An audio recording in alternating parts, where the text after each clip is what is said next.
Now, what I'd like to give you is what I think are the 5 major pieces to the life puzzle. 5 major pieces to the life puzzle. If we can study each of the pieces and then put it all together, the chances of it running well are just a lot better. Mr. Shoaff gave me a simple formula when I first met him, and let me give it to you. He said there's usually about a half dozen things makes 80% of the difference. There's about a half dozen wealth things, about a half dozen health things that can give you the 80% solution to the problem. Then Mr. Shoaff said, be a student of those half dozen basic things. Pretty good advice. Success is not doing extraordinary things. Success is doing ordinary things extraordinarily well. So if you just learn to do it well, key things well, learn to speak well. Poor people can talk and rich people can talk. Looks like rich people talk better. Learning to speak is called survival. Learning to speak well is called success. So let me give you what I think are fundamental pieces to life, and we'll take it from there. Here's the first one. Philosophy. Philosophy, in very simple terms, is simply what you know. And what you know greatly affects how your life works out. We might also add, what you don't know greatly affects how your life works out. The idea you miss could be the missing number in trying to put the numbers in the lock. So, what you don't know will hurt you, to correct an old cliche. And to correct another one, ignorance is not bliss. Right? It's important to know. It's important to get the information. Now, we do something very important with what we know. We weigh it. That's another good word. We weigh. Weigh everything before you do it, before you buy it, before you try it. Make sure you weigh it. Everything you get ready to do, you got to decide whether it's a major or a minor, and you don't want to give minor things major time. You don't want to give something insignificant significant amounts of your energy. So we simply use the phrase, weigh before you pay. Sophisticated people learn to weigh everything. And what we all need is a good set of mental scales to weigh everything. What if you got information and your mental scales were off and insignificant things to you were significant? Wouldn't that be a major handicap the rest of your life? When you weighed something, important things weighed unimportant, we would call that a great handicap.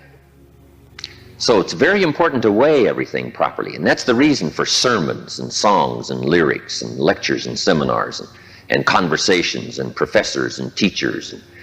It's one of the reasons why we converse with each other, and we debate and we think about and we ponder and we perceive and we weigh and we try to find out where the values are. Because you don't want to proceed and give big chunks of your life to something that's insignificant. Okay, so we get information, we weigh it, then we come to conclusions about values. Big question in forming your life, where are the values? What is important? What should weigh heavy on my mind and I should give it significant time and significant energy and significant money? Shoaff said to me, poor thinking habits keeps most people poor. Not poor working habits. Most people work hard, but they don't think hard. They don't use their mind to really try to perceive where the values are so that they don't waste any time. It's easy to spend big chunks of your life on insignificant things.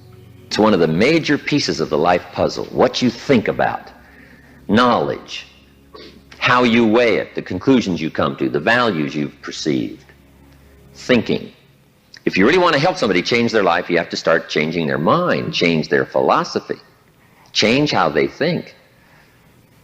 Somebody says, well, just motivation, that'll do. And the answer is no, motivation won't do it. If a guy's an idiot and you motivate him, you got a motivated idiot. Right? Say, no, that's not what it takes. Now, it's very easy to make errors in judgment. Errors in judgment.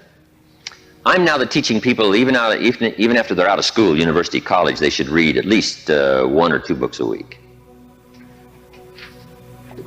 It's easy when you get out of school, right, and get a job to just sort of let that all slide, not keep up the learning process. But if you don't keep up the learning process, a lot of values become fuzzy if you don't keep trying to perceive what's important, what's not important, and then start spending major effort on minor things.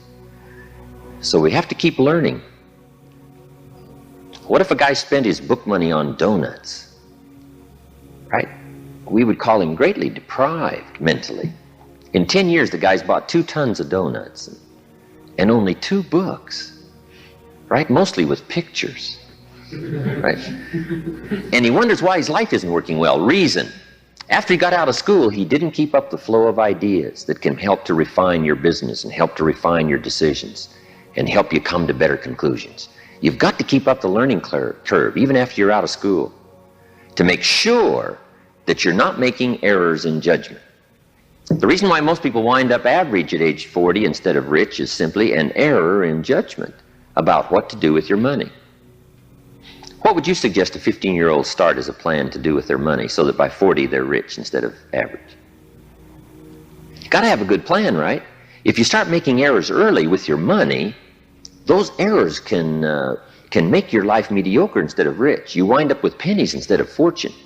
And you wind up with crumbs instead of a feast, simply because early you made errors on what to do with your money. The guy says, well, it's only $10. So what does it matter what I do with it? And the answer is, that's when it really matters, is when you don't have much. The guy says, oh, if I had a fortune, I'd really take good care of it, but I've only got a paycheck, so I don't know where it goes. We call those great errors in judgment. It's so important to make sure you've got a good plan when the amounts are small. But it's easy to make errors. It's easy not to know. It's easy to miscalculate. And if you miscalculate, some things keep adding and adding and adding. I got a good phrase for you. Life is accumulative. Good phrase to know. Life is accumulative. Our errors either accumulate into what we don't get, or our wise decisions accumulate into what we do get. Now, the key is to correct the errors as early as possible. Fortunately, Mr. Shoaff caught me at age 25, started asking me major questions. At age 25, he said, Mr. Rohn, how long have you been working? And I said, I've been working 6 years. I started working when I was 19. He said, well, 6 years. How much money have you saved and invested in the last 6 years? I said, not any. He said, who sold you on that plan? Wow, 6 years is enough time now to check and see if you've got a good financial philosophy. And the time to catch the errors is early. So Mr. Shoaff started asking me those tough questions at age 25. How about your money? How about your resources? How about your investments? And you say, well, I've got plenty of time to worry about that and be concerned about that later. And the answer is probably not. Now's the time to fix it. Wherever you hear the good information, that's the time to start fixing it. So we're teaching kids now a good wealth philosophy. Starting at age 50, 15 will make you wealthy by age 40, 45 at the latest if you're a little slow. Start doing wise things with your resources. When would you suggest people should do wise things with their resources? Answer, as soon as they get the better information. Now, you can't do what you don't know, but the key is to keep learning so that good ideas keep occurring to you. Now you can do more wise things, okay? But philosophy is where it all begins, what you know. Now, to know wise things, you simply have to study, as you're doing. Keep up the reading, keep up the conversations, keep up the listening to lectures, keep going through the information, keep stashing it away, taking the notes, right? There's no better way to adjust your philosophy than to have a continual flow of ideas. But that's the first piece of the life puzzle, philosophy. Now, here's number 2. Philosophy determines attitude. Attitude is simply how you feel. First, what you know sets the sail of your life. Now, how you feel starts taking you there. Attitude.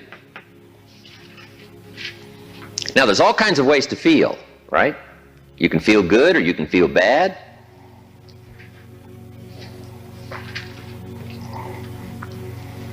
Here's one attitude. If this is all they pay, I'm not coming early and I'm not staying late on the job.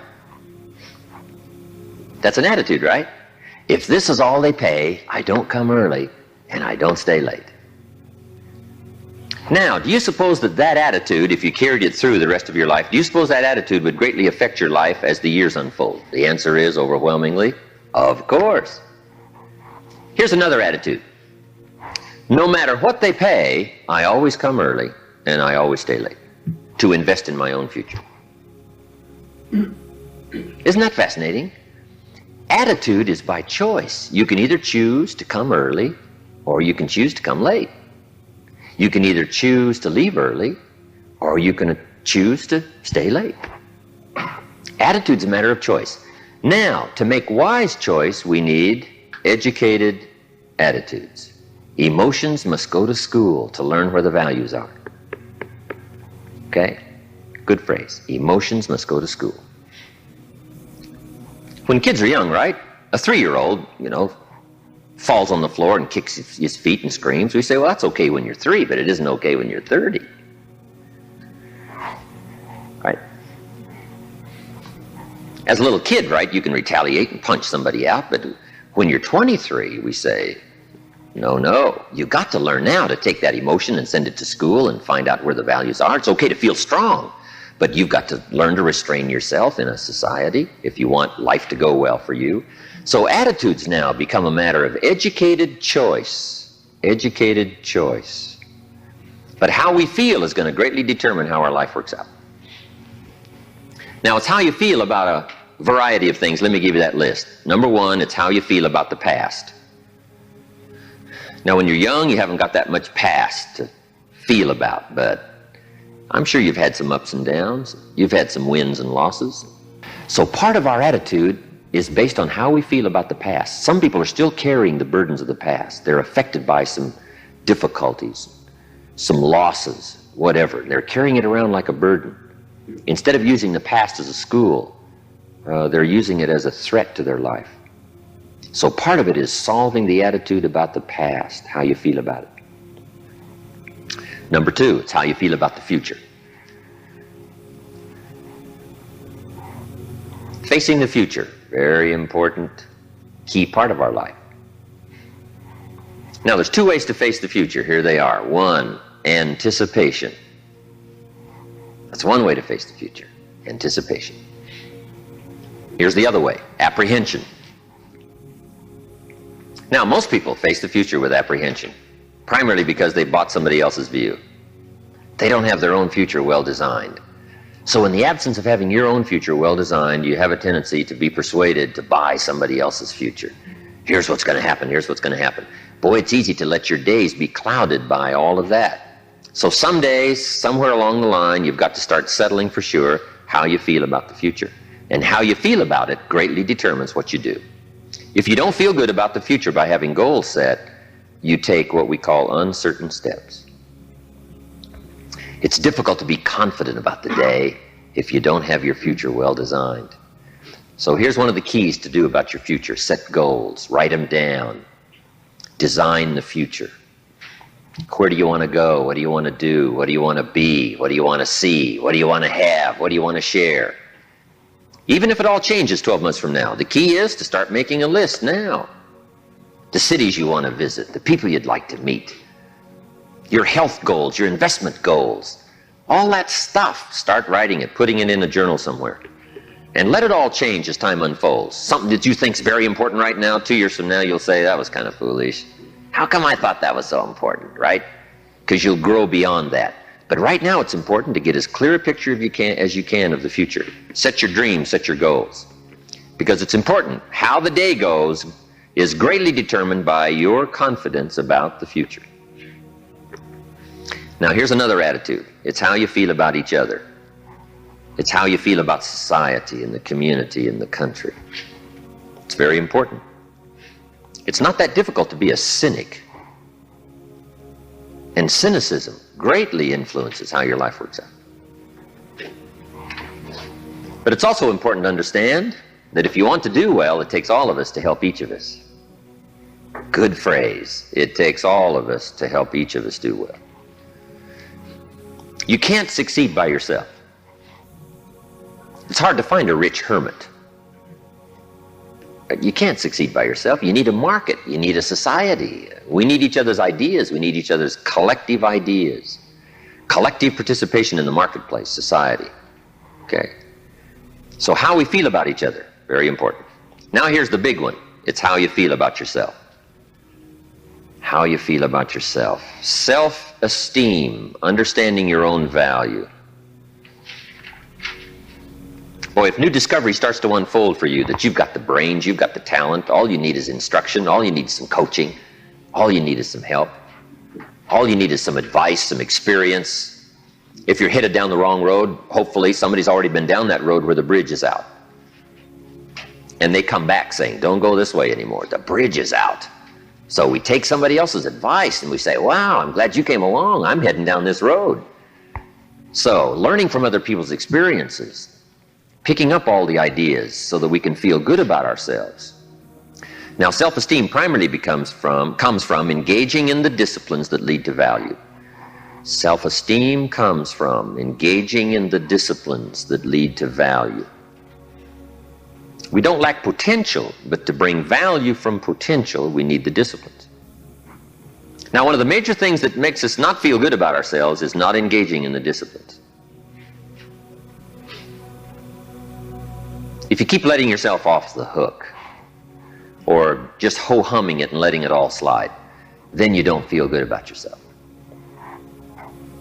Best is the ant philosophy. Right? To feel good about yourself, do your best. Gather all you can during the summer. We call that the ant philosophy. Ants don't settle for half. They go for all. All you possibly can. Do the best you can. It's the greatest lift of self-esteem is doing the best you can. Okay? So attitude plays such an important part in the 5 pieces of the life puzzle. Now, what's next? Number 3. First is philosophy. Second is attitude. Philosophy and attitude determines activity. Activity is what you do. Key phrase, success is a doing. You actually now have to do it. It seems as though God has designed that the major part of the value of our life is left to our own mental genius. You've got to decide what you want to become. Then you simply have to go do it, engaging in the disciplines. Now, the activity part is so important. How hard should you work when you get ready to labor, when you get ready to try to be successful in the marketplace? How many days should you spend? How hard should you work? Well, let me give you an Old Testament phrase to consider. It says, 6 days activity, 1 day rest. Now that's called a philosophy on activity. Right? What should be the ratio of rest to activity? Old Testament suggests 6:1. Now I know that goes back a long ways. Some people said, no, 6:1's old-fashioned. 5:2 is better. Well, you got to take a look at 5:2 and see if it's okay. You don't just want to buy somebody's philosophy without seeing if it leads to fortune, and if it leads to unique things, wonderful, it's probably good. But you have to check out if 5:2 is okay. Would 4:3 be better? I don't know. You got to check everything. I do know this, good phrase. Don't rest too long. I got a good point for you. Make rest a necessity, not an objective. The objective of life is not to rest. The objective of life is to accomplish, to growth, full accomplishment, test the outer limits of your abilities. That's what life is all about. See what all you can do. That's what life is all about. See what you can do with the seasons and the soil and the seed. See what you can do with your brains. See what you can do with your talent and your gifts and your skills. That's what life's all about. See what you can do. Now, we need rest, but you must make rest a necessity, not an objective. If you make it an objective, you start falling into what we call the average syndrome. Right? People who live mediocre lives are always looking forward to getting off. Successful people are always looking forward to getting on. Successful people don't want off. They want on. They want to get on with the job. They rest only enough to gather strength.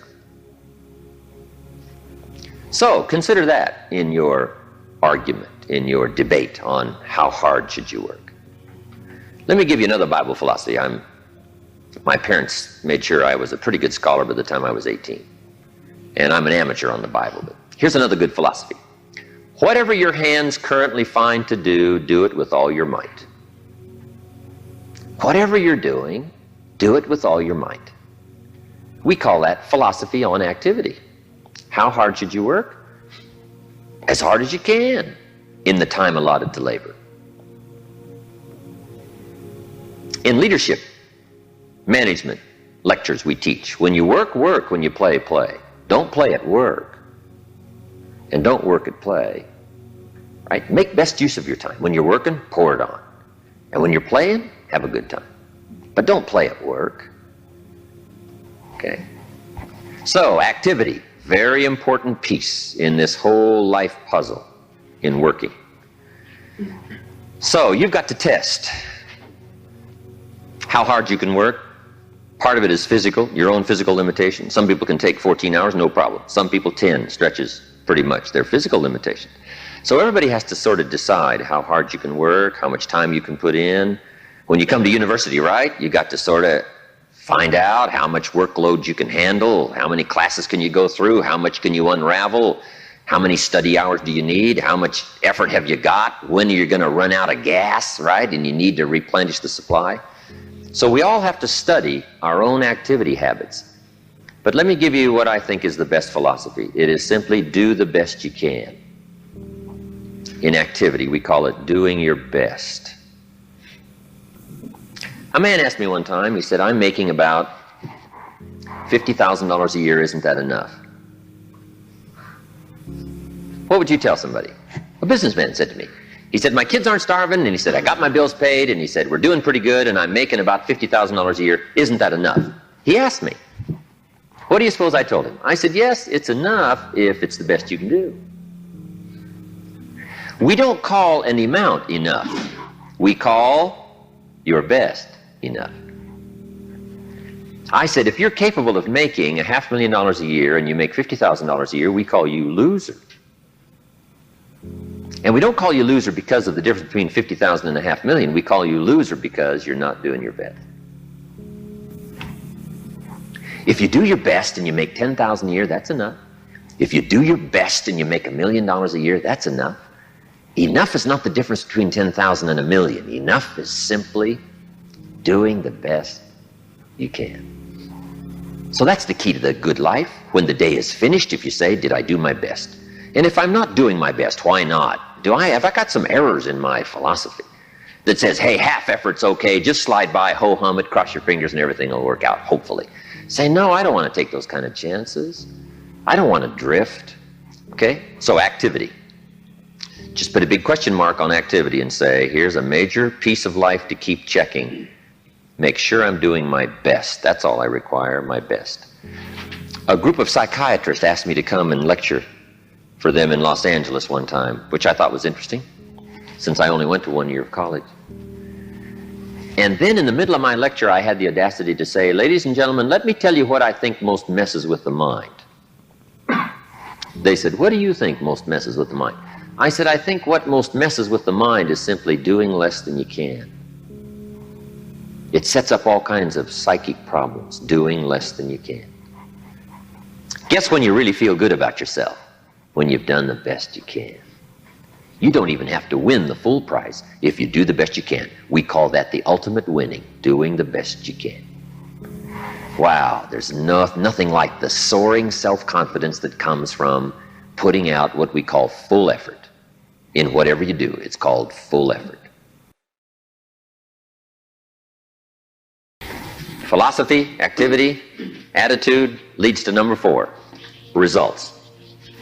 And that's what life is all about, putting the first 3 together. Good philosophy, attitude, high activity to get the ultimate called results. I got a good phrase for you. Results is the name of the game. Now, the challenge of life is a very simple phrase. Let me give it to you. I think you'll find it interesting to at least ponder. The challenge of life is to make measurable progress in reasonable time. Measurable progress in reasonable time. First, we don't want to be unreasonable with time. If you and I agree to do something, 5 minutes later I'm asking you, how are you doing? You say, I haven't left the building yet. You can't ask in 5 minutes. 5 minutes is too soon. That's unreasonable. Now, if I don't ask you for 5 years, We call that too late. You can't wait 5 years, and you can't go 5 minutes, right? We all have to learn what is reasonable time to expect somebody to make progress, to grow, to change, to develop. So all of us have to learn, especially if you're going to become leaders, entrepreneurs, if you're going to have management responsibilities and work with people, you got to understand what is reasonable time. We don't want to be unreasonable with time. But here's what else we expect: measurable progress in reasonable time. How many years should the child spend in 4th grade? Approximately. About 1. You say, well, if they're nice kids, would you give them 3 or 4? You say, no, you can't spend 4 years in 4th grade. It's unacceptable. We put on the family pressure. We put on peer pressure, right? We put on all kinds of pressure. You can't spend 4 years in 4th grade. Now, wouldn't that be interesting if we applied the same kind of social pressure all of our lives? What would be acceptable to society for wise investments to have been made by age 30, so that you can really properly take care of yourself and your family? Somehow we've missed those standards, right? Shouldn't it be popular to be wealthy by age 40? And shouldn't we look at somebody who by age 45 is not at least financially independent, saying, where have you been? Tibet? Or Bangladesh you probably have spent. You mean you've been here all this time? Right? Shouldn't we make it a bit unacceptable not to be well off in what we call reasonable time? But what if a guy spent his potential fortune on non-essentials from age 15 to age 45? Shouldn't we call that unacceptable? Shouldn't teenagers ask their parents, how come we're not rich? We live in a rich country. This is America. Aren't those good questions? How about the wisdom of a good plan versus a poor plan? What if a man was a farmer and he ate his seed corn? Instead of planting it, he ate it. Wouldn't we make arrangements to go get his children? And say, the kids aren't safe. The man's insane. He eats his seed corn. He doesn't plant it. Wow. I just offer that as kind of an interesting question. If we make such pressure demands for 4th grade, why shouldn't we make those same pressure demands for the rest of life? Interesting question, right? Good debatable question. Now, part of it is society eases back on us as far as ongoing demand of results. But here's what I'd ask you to do. Make the demands on yourself. I'm asking you not to let yourself off the hook. Society will let you get by with far less than you want to be. When you get out of university, how many books will the community demand that you read every month? Approximately. About none. So if you're going to do the extra reading, guess what? You've got to develop that philosophy and put that pressure on yourself. But what I'm asking you to do is take a good look at results. Now, another reason why we look at results at age 25, results at age 30, on a wide variety of things: health and wealth and culture and sophistication and lifestyle and uniqueness. We keep checking all those results. Here's why. To see if there's any errors in activity. Guess how easy it is to make errors in activity? It's easy. We teach in our leadership series, don't mistake movement for achievement. Boy, sometimes it's easy to be faked out by being busy. The guy's busy 10 hours a day, but he's going in figure eights. The guy's not making progress. He's stalled, but he's busy. And he thinks being busy is going to do it. Say, no, you got to be busy doing the right things. So maybe you need activity fixed. Maybe you need attitude fixed. Who knows? The guy who says, since they don't pay well, I come late and leave early. We say, John, that's going to affect you all your life. And you've probably got the results to show it. Or maybe we need a correction of philosophy. That's why we check results. Now, here's the last piece in the life puzzle. It's called lifestyle. Lifestyle is simply how you choose to live. We call lifestyle the genius of living well, Now, here's what's exciting about lifestyle. As a subject of one of the major pieces of the life puzzle, all of us can choose, especially in this country, all of us can choose how we wish to live. Guess what you can get from your money? Joy or animosity? However you wish to live. A father takes a $10 bill and wads it up and throws it at his son and says, if you need the darn stuff that bad, take it. We call it money without style. The father's got the money, but he doesn't have the style. He studied economics, but he didn't study happiness.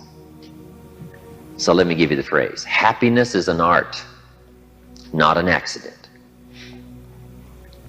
Some people have figured out things economically, but they haven't figured out lifestyle to live well.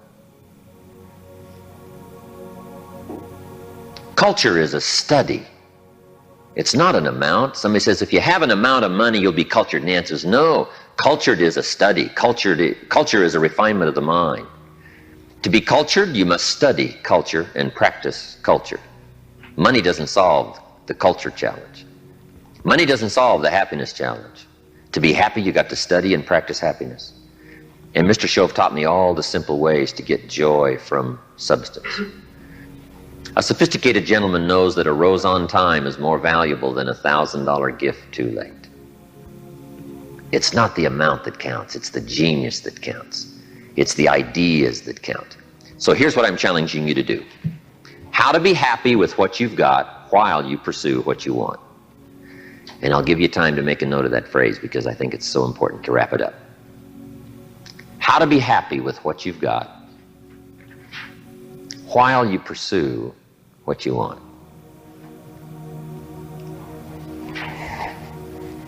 So I would challenge you in the last piece of the life puzzle, find ways to live uniquely. Now, if you look at your life on all these 5 pieces, this is why I'm asking you to just go back through and review these notes. How am I doing on philosophy? Are there some things I don't know? Am I making some errors in judgment that's going to bring me to no good end, right? 3 years from now, 5 years from now. Key phrase, 10 years from now you will arrive. The question is where? Good question, where?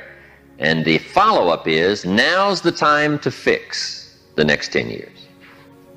Now's the time to fix the next 10 years. And hopefully with the discussion of these 5 subjects, we've given you some viewpoints, at least from my experience. And hopefully I've done a little coaching here today, and you can take these subjects and debate them and talk about them and think about them, and they'll help you with life in